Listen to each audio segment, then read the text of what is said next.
Contrariamente a lo que diga Sigmund Freud y otros pensadores, al ser humano en realidad le gusta obedecer, siempre que reciba algo a cambio. Y por eso tenemos en la diapositiva siguiente una nueva teoría, ¿no?, que nos va a explicar cómo se mantiene el orden social.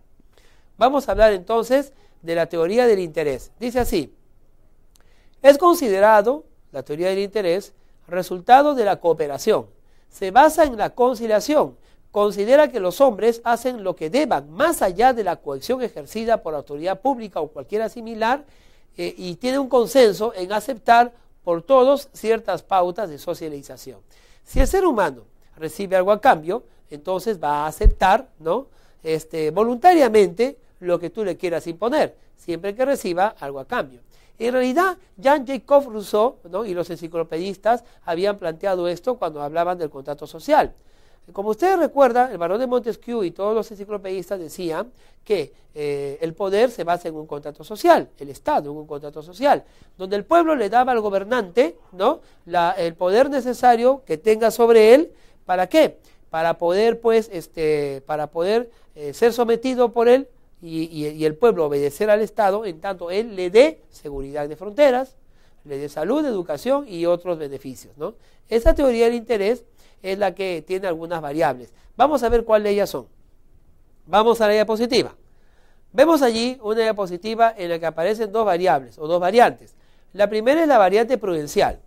Ella nos plantea el hecho de que naturalmente los hombres desean alcanzar intereses privados, pero saben que deben agruparse para lograrlos y fundar una conciencia colectiva para ver los beneficios de la división del trabajo, lo que implica fijar reglas de derechos y deberes. Bueno, la variante prudencial, te la explico, tiene que ver con el hecho lógico y del sentido común y lo prudente de que el hombre asume que tiene que alcanzar ciertos objetivos y que tiene que satisfacer ciertos intereses. Y concluye prudentemente que no lo puede hacer solo, que tiene que hacerlo en conjunto, porque solo no va a construir un puente, solo no va a defender un país. Entonces, la prudencia, ¿no?, esta variable prudencial le lleva a concluir que es necesario organizarse, que es necesario tener un Estado. Vamos a ver la segunda variante o variable. Vemos allí la variante de la competencia. Es explicar el orden como consecuencia involuntaria, tomando el orden como resultado de la competencia. Está sustentado en la teoría de la historia de Adam Smith, quien sostiene que los hombres persiguen su propio interés y que todo justifica mientras no viole la ley. La competencia, ¿no?, del cual hablaba Adam Smith en su más pura expresión, en su más primitiva concepto, es de que un ser humano, al querer conseguir y satisfacer sus necesidades, está compitiendo con otro, ¿no?, y puede competir con muchos más para satisfacer sus necesidades. El rico será el que compitió mejor y el pobre será el que ni siquiera se molestó en competir. Adam Smith, ¿no?, el padre de la economía, explica estos fenómenos, si bien es cierto, desde un punto de vista capitalista, bueno, capitalista antiguo, ¿no?, pero en realidad él explica entonces el por qué consentimos en ciertos estados, en ciertas formas de estados, en cierta forma de gobierno y en cierta forma de orden jurídico. En tanto ese orden jurídico o ese estado con sus leyes y su forma de gobernarme no me afecte y me permita más bien desarrollarme, ¿no?, desarrollarme ampliamente como persona, con mis propios esfuerzos, logrando mis propios objetivos personales, en tanto eso ocurra, entonces todo estará bien. Y yo, todo lo que haga, no importará, al menos que transgreda la ley. Sea por mi prudencia o sea por mi competencia, yo aceptaré finalmente que solo no puedo estar y que tengo que someterme a un determinado estado. Este estado yo lo aceptaré en tanto satisfaga mis necesidades y cumpla mis intereses. Vamos entonces con otra teoría. Bueno, de esta teoría, ¿no?, del interés hay algunas variables. Vamos a ver algunas de ellas en la diapositiva que estamos mostrando. Por ejemplo, hay 3 consecuencias derivadas de aplicar la teoría del interés. La primera es que retomar la libre competencia quitando los privilegios a las minorías. Esto quiere decir que en determinado momento aquel que compite más va a ganar más.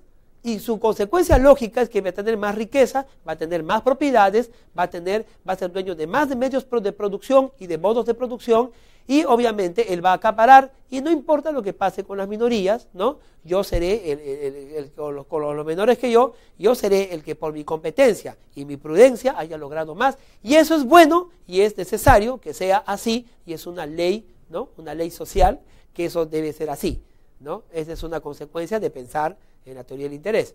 Segunda consecuencia, considerar al proceso político como una competencia de grupo que mantiene la unidad individual. Es decir, el gobierno, el Estado de derecho, el orden jurídico que hemos aceptado, es consecuencia lógica de esa competencia. Y obviamente, si yo he competido y he establecido un sistema liberal, capitalista, donde yo soy el dueño, ¿no?, el patrón de todo esto, es lógico que el Estado también refleje esa misma realidad. Es lógico que el Estado sea un Estado capitalista, sea un Estado neoliberal o sea un Estado liberal. Y yendo un poco más atrás de la historia, es lógico que ese Estado sea mercantilista, sea colonialista, etcétera, etcétera y etcétera. Se justifica la realidad del orden jurídico en base al pensamiento de la competencia económica y del logro y la satisfacción de aquel que llega primero. Y la tercera consecuencia es, vayamos a la diapositiva, ¿no?, el orden social se mantiene cambiando coerción, ideología y lucha de clases. Bueno, esto ya viene desde el punto de vista de Adam Smith, pero recogido por Charles Marx. Charles Marx es socialista y comunista. Entonces, él trata de explicar, a la luz de Adam Smith, en su reflejo, que el orden social, a pesar de que se establece de esta manera por la competencia, la prudencia y el éxito de los ricos sobre los pobres, ¿no?, el éxito de algunas clases sobre otras clases, Marx dirá que esto se logra, ¿no?, el orden social se logra, si bien es cierto por esto, pero eso se va a mantener siempre que no choquemos nosotros con la coerción, la ideología y la lucha de clases. Lo cual quiere decir que el día que las clases, ¿no?, menos privilegiadas se rebelen, entonces obviamente estarán cambiando las estructuras de la sociedad. Vamos a ver cómo podemos evaluar y concluir con esto de la teoría del interés. En la diapositiva que estamos mostrando hay una pequeña explicación, ¿no?